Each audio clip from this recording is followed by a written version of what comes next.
The following program deals with controversial subjects. The theories, opinions, and beliefs expressed are not the only possible interpretation. Viewers are invited to make a judgment based on all available information. Tonight on Encounters, the hidden truth. Nobody really knows why these extraterrestrials are here. Has an attempt to contact alien intelligence led to a close encounter with a UFO? It was stationary and it was sending out the primary colors that had just been sent out by the laser. From Washington, our team of investigators stalked the legendary Bigfoot. I think we scared him as much as he scared us. Have they finally captured Sasquatch with heat-sensitive radar? Yeah, I see him. From Georgia, kids who claim they've had close encounters. I looked up in the trees and there was this thing floating up there. Do the extraterrestrials have a sinister plan? The aliens are trying to create a hybrid mix of themselves and ourselves. From Massachusetts, during a search for a ghostly apparition, a frightening sound is captured on tape that even the experts can't explain. Is this proof of contact with the other side? There are things beyond this. There are other dimensions.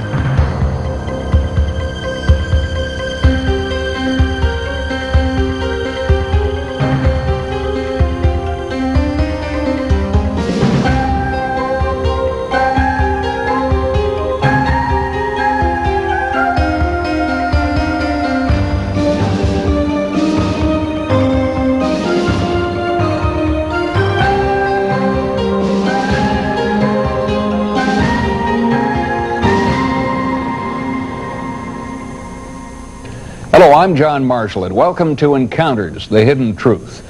You know, one of the most popular legends of the unexplained goes by a somewhat ridiculous nickname, Bigfoot. But behind the legend, there may lie some startling truths. I traveled to the wilds of Washington to separate fact from conjecture, and I learned one thing. There is a good reason why this legend has endured for thousands of years. Native Americans in the Pacific Northwest called it Sasquatch. European settlers called it Bigfoot, but everyone calls it a mystery.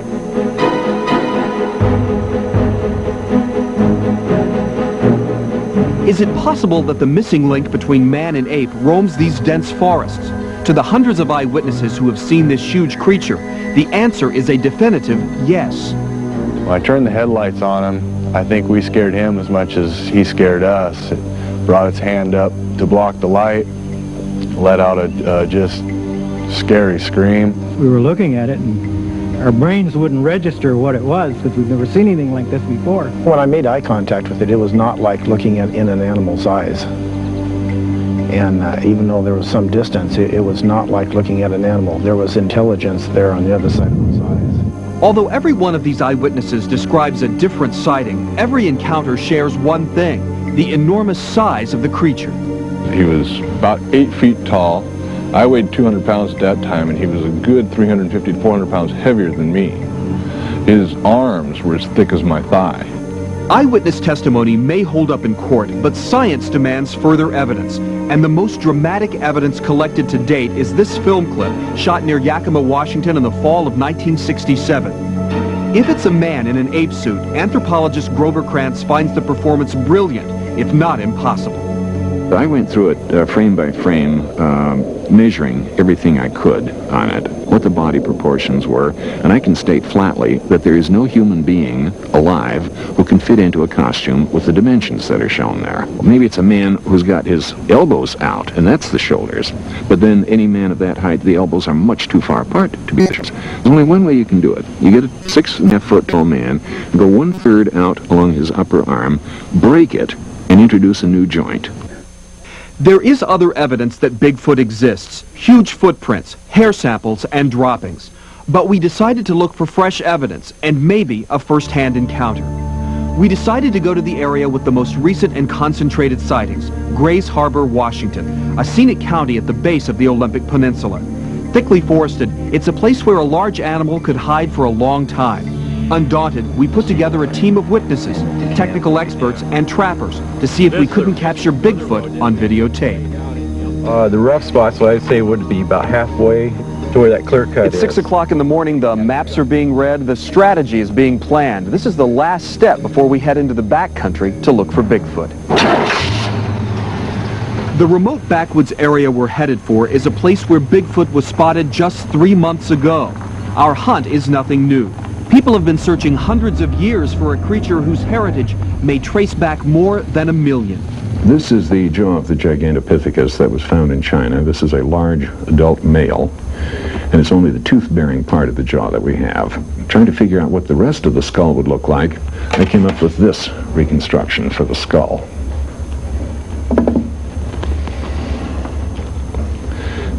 This then is roughly what I think the Gigantopithecus entire skull would look like. And I also expect that this is approximately what a Sasquatch skull would look like. We've made it to the end of the road. From here on out, there's nothing but nature between us and our quarry. Although some people outside the Pacific Northwest might scoff at an expedition like this, around here Bigfoot is taken very seriously. So seriously that one nearby county has declared it a crime to hunt him. If you do kill a Bigfoot there, and if it turns out he's a species closely related to man, you could face murder charges and prison time. Some people believe the only way to prove Bigfoot's existence is to kill one. But on this expedition, the only shooting will be done on video. Not that we wouldn't mind finding one that died of natural causes.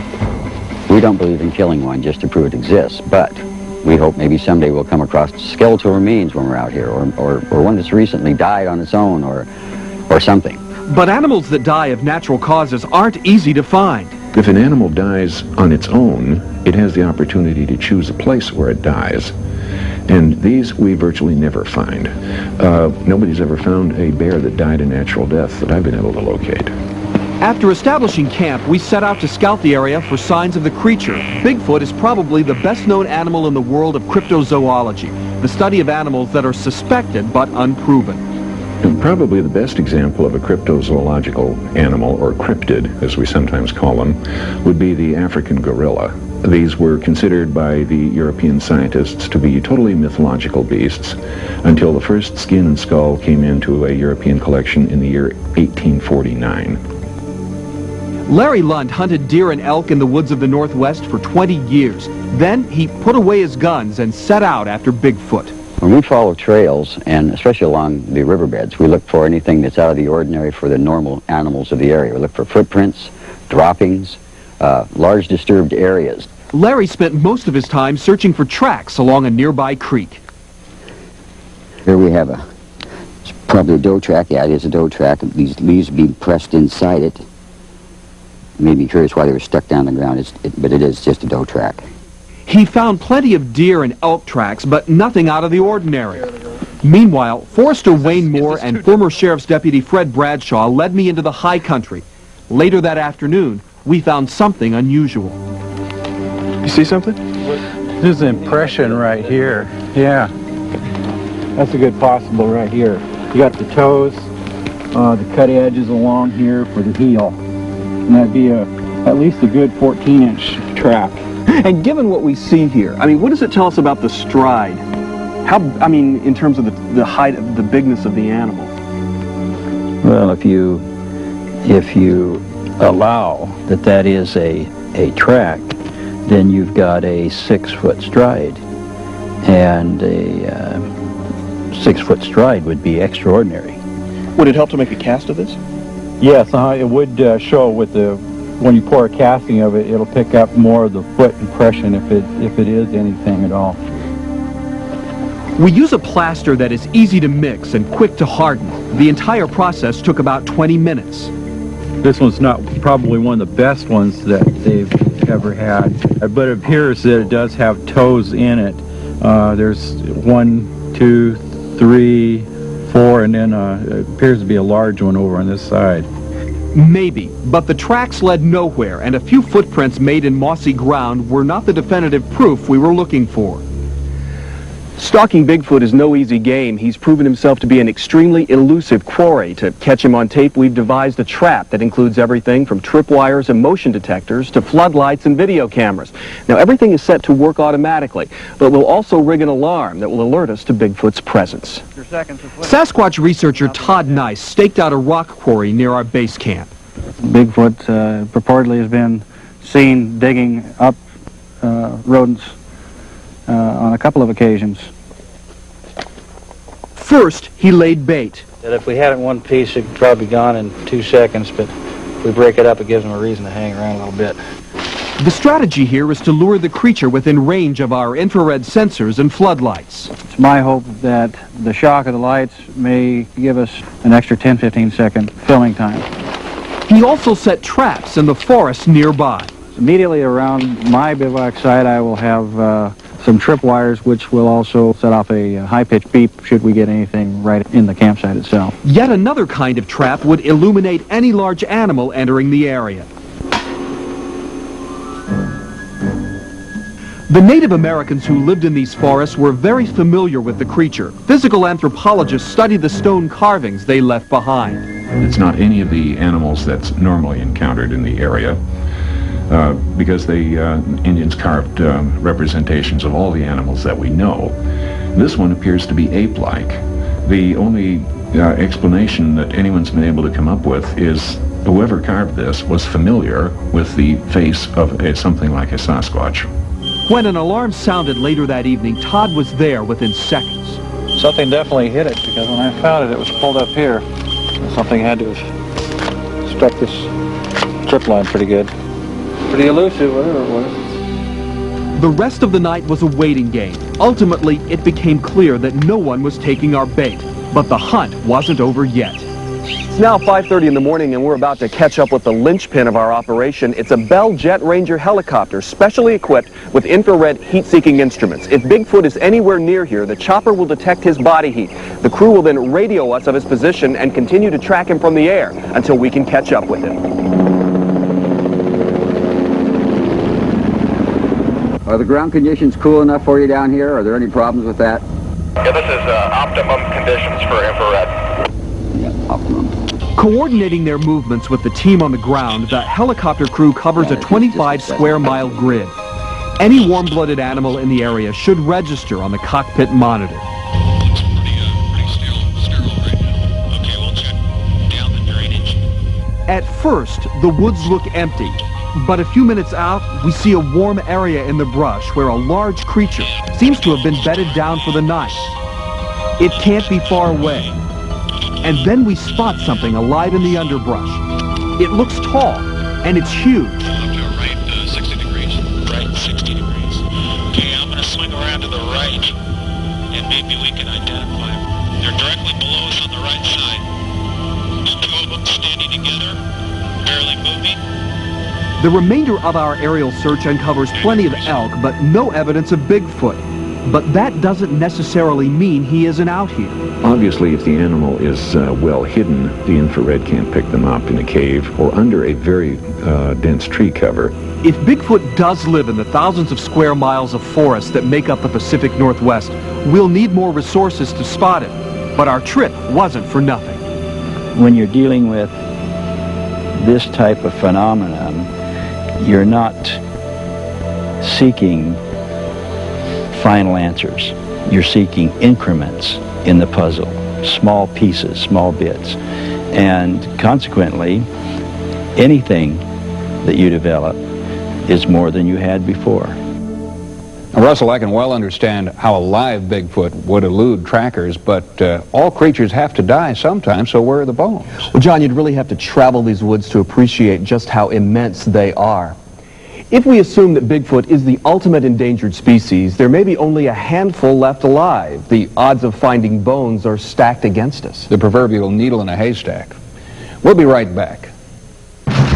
When we return, children who claim they've seen UFOs. I looked up in the trees and there's this thing floating up there. Are they also the victims of sinister alien abduction? It's like if some man could come in your house and take your child.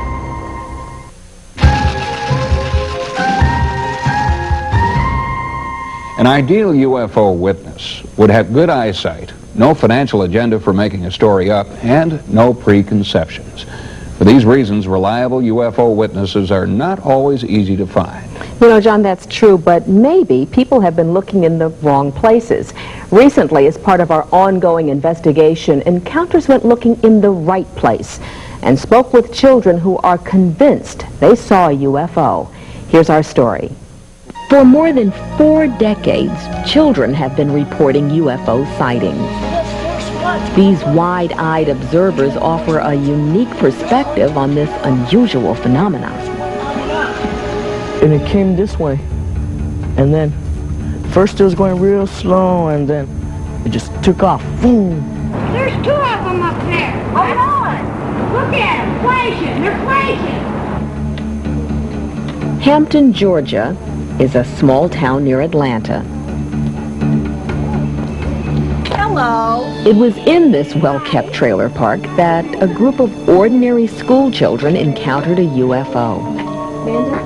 What'd you say?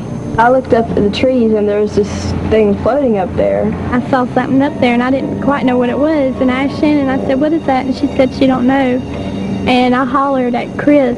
She jumped up and said UFO, so I jumped up and I looked and I saw something black. It was hovering right over the building, but it was real high in the sky. So it hovered right across the over in the sky and over to the radio tower. We're screaming. You were screaming? Yeah. I just sort of, I screamed a little bit, but I just sort of was in shock. When I never seen anything like it.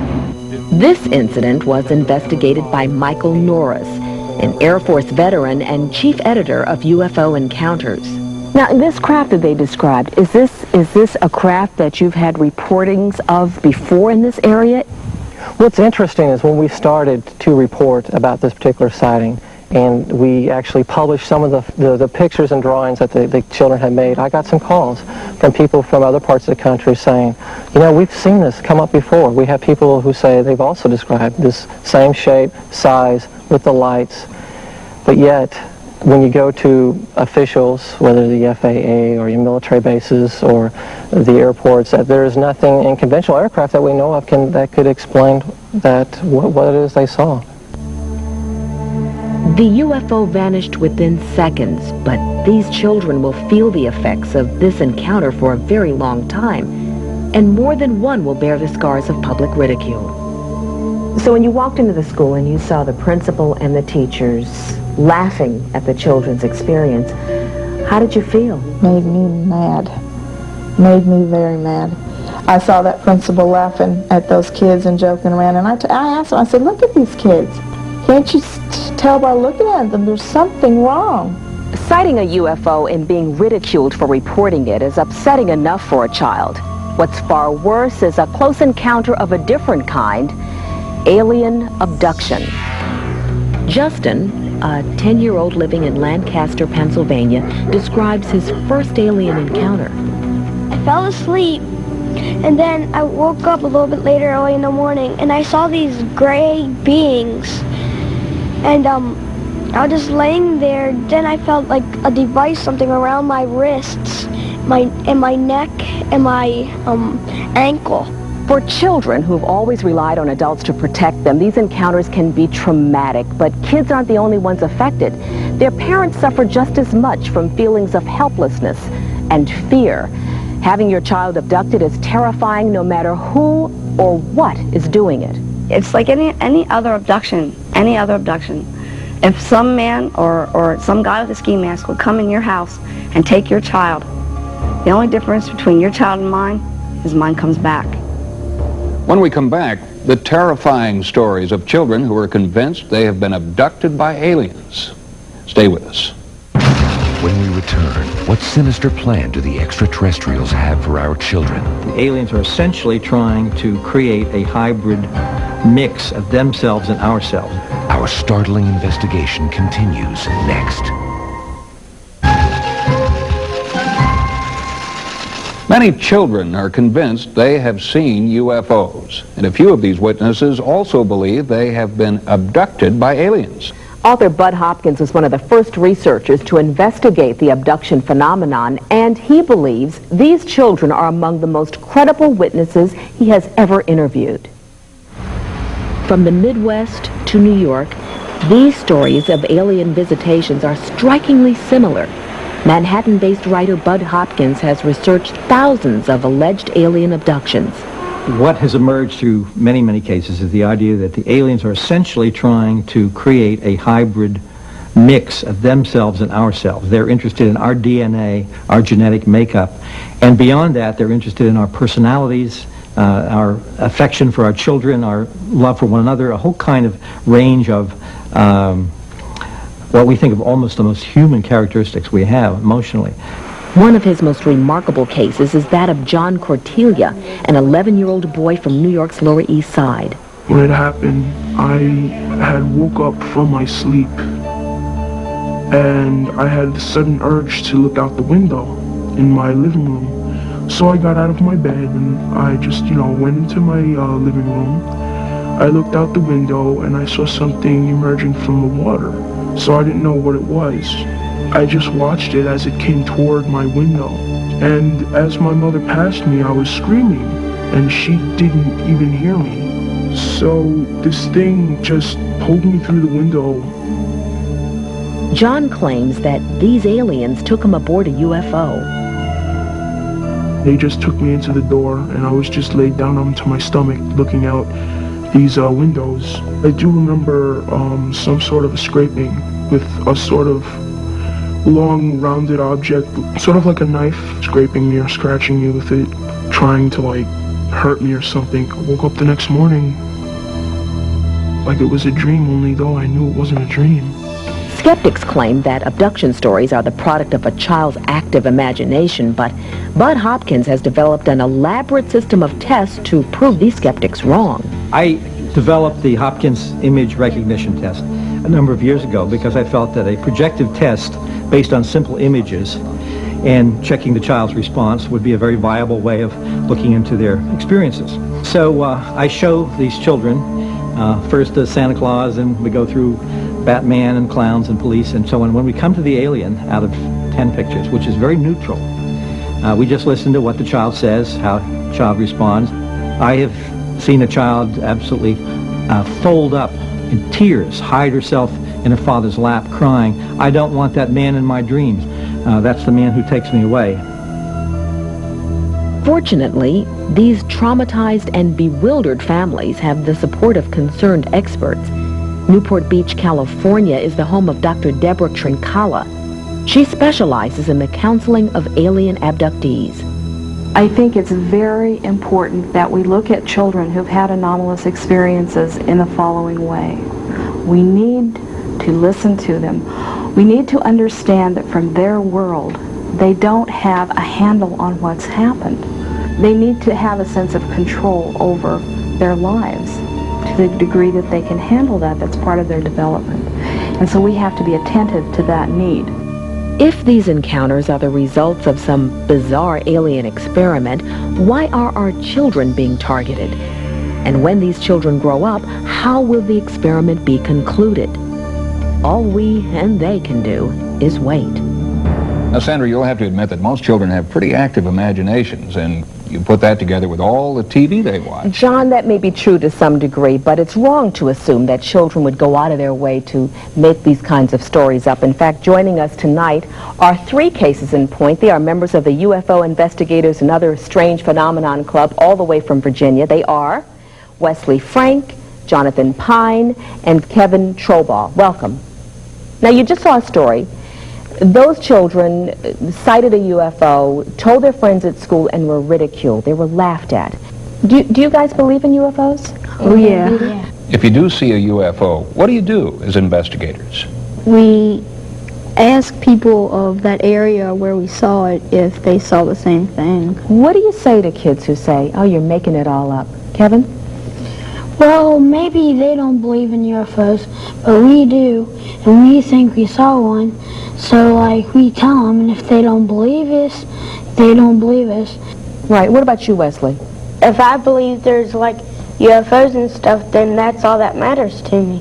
Well, keep looking at the skies. We're glad that you care, and good luck with your investigations. We'll be right back. Coming up next, nobody really knows why these extraterrestrials are here. Has an attempt to contact alien intelligence led to a close encounter with a UFO? It was stationary and it was sending out the primary colors that had just been sent out by the laser.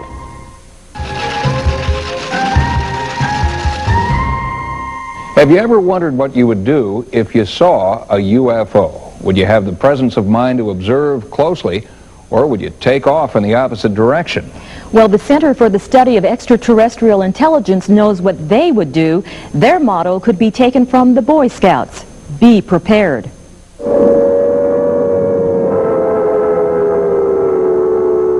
Flying saucers have invaded our planet. Washington, London, Paris, Moscow are key targets. The whole world is under attack. In the 1950s, visitors from outer space had a straightforward agenda: mass destruction, planetary enslavement, and the equal opportunity employment of nasty death rays. But yesterday's bug-eyed monsters are today's extraterrestrials, and eyewitnesses believe that the day of alien contact is drawing near, if it already hasn't occurred. I'm convinced that there is a small faction within our government that has been grappling for nearly 50 years with the problem of eventual disclosures of alien contact on this planet. I think they've been in possession of information that has convinced them that aliens or non-human intelligence has reached this planet quite some time ago. Dr. Stephen Greer isn't waiting for the government to issue him an extraterrestrial passport. He is the head of the Center for the Study of Extraterrestrial Intelligence, or CSETI. This organization is getting ready for an event they feel is inevitable: the day we first make contact. Preparing people for this kind of contact, the human dimension is the most difficult one. We were in England in 1992, and we were able to vector one of these objects. It was a large 150-foot diameter disc with a dome or cupola on top. You know, God is my witness, this was an extraordinary event. But when you've locked on, you have signaled to it, it has signaled back, it's changed course, and it's coming in towards you. This is when you realize that, my God, they see us, and they're coming. Dr. Greer founded CSETI in 1990. Over the years, they have refined their stated mission. Trying to establish contact with the life forms on board these objects. And this is very important. CSETI really isn't interested in the UFOs. We're interested in the occupants or the intelligence or the beings behind the UFOs. All of CSETI's efforts have one ultimate intention: Try to get one to land and eventually, if possible, to get a boarding party on board one of these objects. Encounters asked CSETI if they would take us on one of their UFO expeditions, and they agreed. Before we left, we met with their team of human ambassadors. I'm real excited about it. Just be careful, you know. Caroline O'Patry is excited. She believes there is a chance she will make direct contact with extraterrestrials, but she plans on taking things one step at a time. The game plan is, should there be a sighting and should we be locked on in such a way that the ETI would choose to land and make contact with us, we would be ready to do so. I guess I should take my own flashlight just in case. And I don't know what the weather's going to be like. It's so hot now, but I probably better take my heavy coat. She has learned to put her fears aside and approach contact with an open mind. Whatever you fear or revere, you draw to you. So I don't want to come from fear. Come, be peaceful. You will attract peaceful entities. And what's exciting about CSETI to me is this repeated philosophy of non-hostility, of being diplomats for peace, of being a liaison with humankind and extraterrestrial intelligence. Come on, you guys, we gotta hurry. Okay, Yeah, it's better to be there. You going to San Fernando Valley? Is that where it is? No, Topanga Canyon.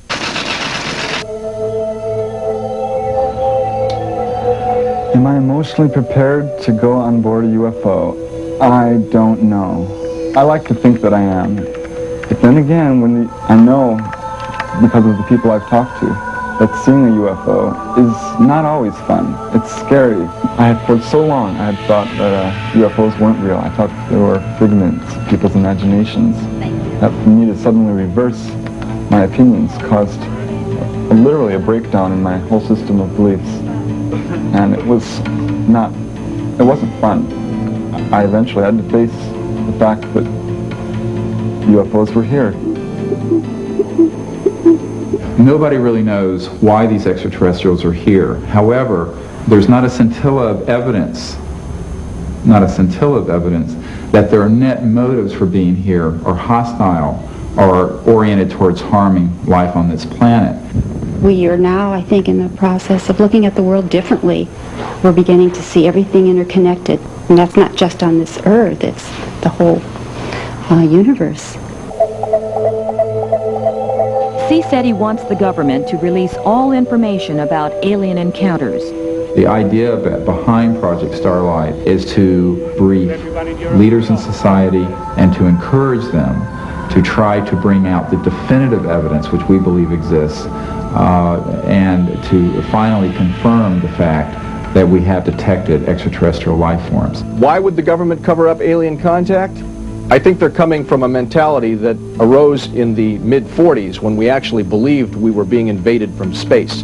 We couldn't handle the technology we were seeing, that the government would try to keep this secret until they could understand the nature of their challenge. And today, we have 50 years of momentum that's very hard to break. What we do not have is anyone in an important position in government saying the U.S. government has this knowledge and we're officially declaring an interest in this and want to share this with the public. Several of us are urging the Clinton administration to review that policy.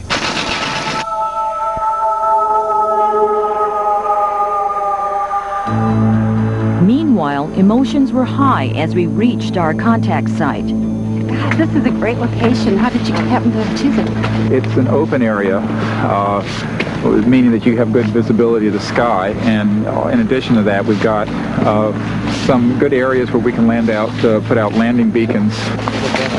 What about this side right here? Go back a little bit. Closest we can get to a circle and kind of do a briefing here. Or an entry log on this. This is dictation at Topanga State Park in Los Angeles County. We want to also put all of our names and contact numbers for who you can have contacted in the microcassette recorder for the documentation person. Preston Dennett, contact Christine Dennett. Dr. Joe Burks, contact Yael Burks. Dixie Sullivan, contact my office. We want to establish the various positions. We want to number off so that in the event that there is a landing, we know in what order we'll approach the craft. So I'll be boarding party member number 1. Joe, you want to be number 2? Dixie? 3.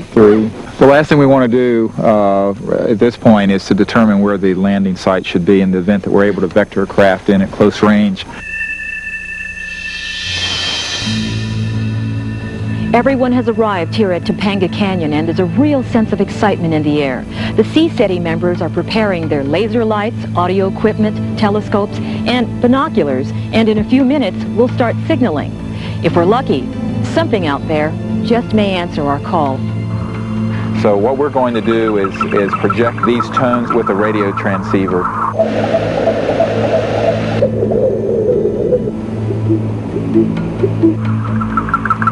Please put out the landing strobes. We waited for hours, sending out tones and laser light beacons into the darkness.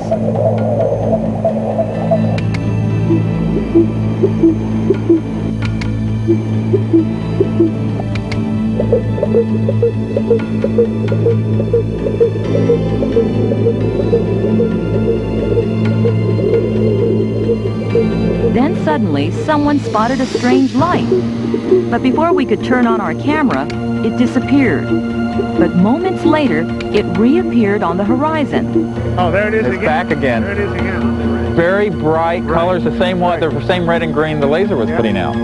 Oh my God. This is no airplane. At 9:45, we have an object about 5 degrees above the ridge in the west that was probably out over the Pacific Ocean. It was stationary and it was sending out the primary colors that had just been sent out by the laser. And we've got a commercial jet pilot with us, and this is very unusual. So did we or did we not see something? Yeah, that was. And how rare is that? It happens virtually every time we go out if we're doing the right stuff. Preston, did we have a close encounter tonight? I think we may have. No, this sort of thing has happened before.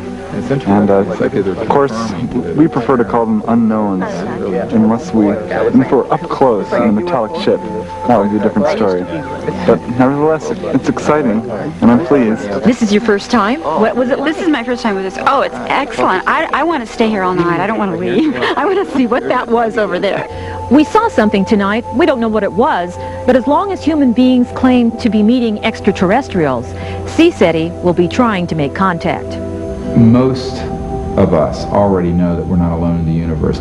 This is simply a step further where we're saying, not only are we not alone, but those life forms that may be out there, a few of them have made their way into our corner of the universe. Sandra, I am very curious. Do you really think you saw a UFO? Well, John, I saw something flying and nobody can identify it, so I guess you'd have to say I did see a UFO. Unfortunately, the videotape really didn't do our encounter justice. Our analysis of this intriguing footage will continue, and Encounters will be back in a moment. Coming up, during a search for a ghostly apparition, a frightening sound is captured on tape that even the experts can't explain. Is this proof of contact with the other side? There are things beyond this. There are other dimensions. An important part of the American dream is that day when you move into your new house. But to Jim Barisiak, that dream swiftly turned into a nightmare. According to Jim, a Ouija board gave him a frightening message. His new home was inhabited by ghosts who wanted the house for themselves. Now, Jim didn't need a game board to tell him that he needed help. Encounters was there when that help arrived. Gardner, Massachusetts. Outwardly an unlikely place to investigate an active haunting. But Andrew Nichols has learned that the supernatural is where you find it. Nichols is a skeptical scientist and a trusting parapsychologist. To him, a haunted house is a laboratory. I believe that haunting phenomena can be measured using electromagnetic detection devices under certain circumstances, but whether or not it actually represents surviving soul after death, I don't know. Andrew's reputation is at stake with every investigation. To screen out unreliable witnesses, he first administers psychological exams in order to determine their reliability. The second questionnaire we have is an inventory of childhood imaginings, which basically is to determine how fantasy prone you are. Because Andrew's test showed that Jim was firmly grounded in reality. I'd like you to show me some of the areas where you've experienced the phenomenon in the house. After Andrew took initial measurements on his own, homeowner Jim Barisiak, who had purchased the house 8 months earlier, gave him a tour. You can see right now. It all began shortly after Jim moved into this huge Tudor house. Built in 1893, it stood next to a previously well-traveled frontier trail. When we first moved in, things happened very quickly. And I think they were just signs showing us that they were here. You would hear what sounded like crystal hitting the floor, the hardwood floor, and just shattering all over. Yet when you turned around, there was nothing. After midnight, Jim would hear other inexplicable sounds echoing through the house. Usually around 2 or 3 o'clock in the morning, you will hear someone walking up and down the main stairway. We have heard a baby crying. I've heard a woman laughing, a dog, which is odd considering I have 2 cats. The strange things that have happened in this room mainly took place last weekend. I was away on a trip, and when I came back and came into the bedroom, I noticed that the statues, which had belonged to my mother, were all face down on the floor. None of them were chipped, none were broken. They were just placed face down on the floor. Jim told Andy that months earlier, he decided to try to directly communicate with the apparent ghostly occupants of his home. He decided to use a Ouija board. It works by subliminal motions of the muscle system and involuntary motion. So the person themselves are actually moving the planchette or the pointer across the board. But it still is an interesting psychic tool because our subconscious or unconscious minds are more closely tuned to psychic phenomena. Right from the beginning, we never had any problem with communicating. It was very strong for us. It gave us specifics. The letters and numbers on the board told Jim an ancient story of treachery and murder. It took place in 1720. They were traveling from Quebec City to Boston on what was at one time an Indian trail. And they had stopped on the property overnight to rest. They built a campfire and were around the campfire when they were robbed and eventually murdered. Channeled through the Ouija board, the spirits told Jim that they had been buried in front of the house. They wish to be taken back to Quebec City, where they could rest in peace.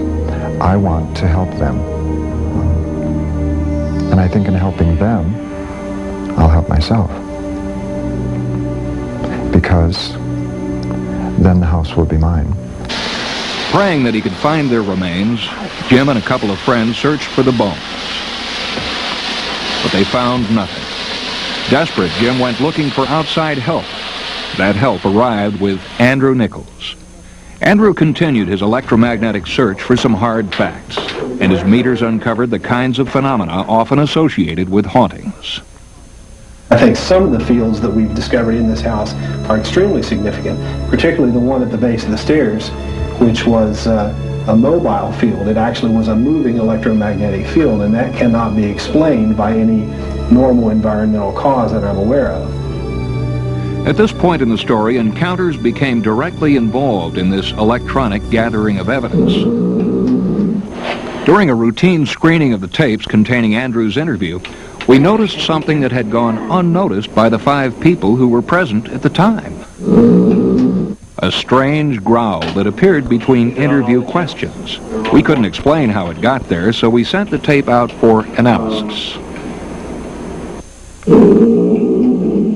Encounters asked audio specialist Tom Borton to use computers and waveform monitors to compare the growl to a variety of samples. First, he ruled out the possibility that it was human. Next, he eliminated any known animal as the source. That narrowed down the possible explanation to something with no explanation. There's no way of being able to make an exact analysis and say, yes, this is, definitely a spirit, but not being human, not being animal, not being machine, not looking like any of those. It's odd, very peculiar. What was this mysterious growl? Did we accidentally capture a ghost on audio tape? Our tests will continue. Meanwhile, thanks to Jim Beresiak, Andrew Nichols is one step closer to uncovering the truth about the supernatural.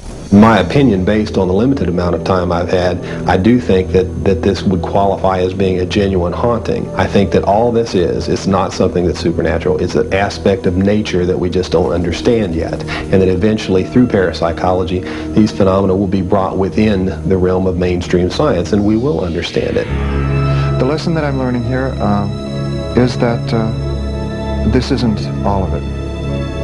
This isn't our total reason for being. This isn't our total existence. There are things beyond this. There are other dimensions. There are other times. And we shouldn't fear death. Other than that strange growl, there's really little hard evidence that ghosts haunt Jim Beresiak's house. But whether or not we believe the Ouija board story, Jim Beresiak hopes that his ghostly tenants have at last found peace. Encounters will be right back.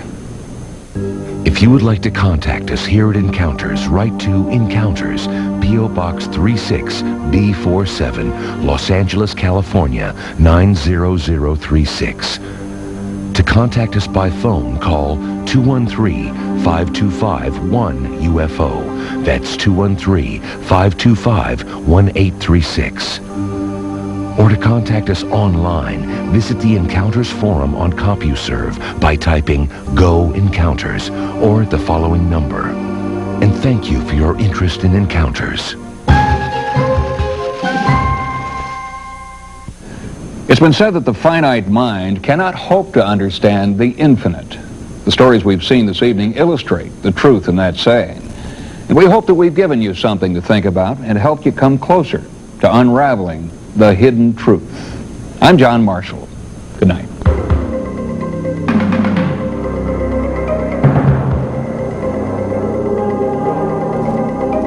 Tuesday, October 25th, the Alien Nation saga continues as an all-new world premiere motion picture. 5 years ago, they came to live among us. Now, Coming to enslave us again. their enemies are determined I've been sent to facilitate the recovery of our slaves. to bring them back. I also plan to take the humans. Prepare yourself for Alien Nation Dark Horizon. Coming Tuesday, October 25th to Fox. Parental discretion advised. Now, stay tuned for The Simpsons next.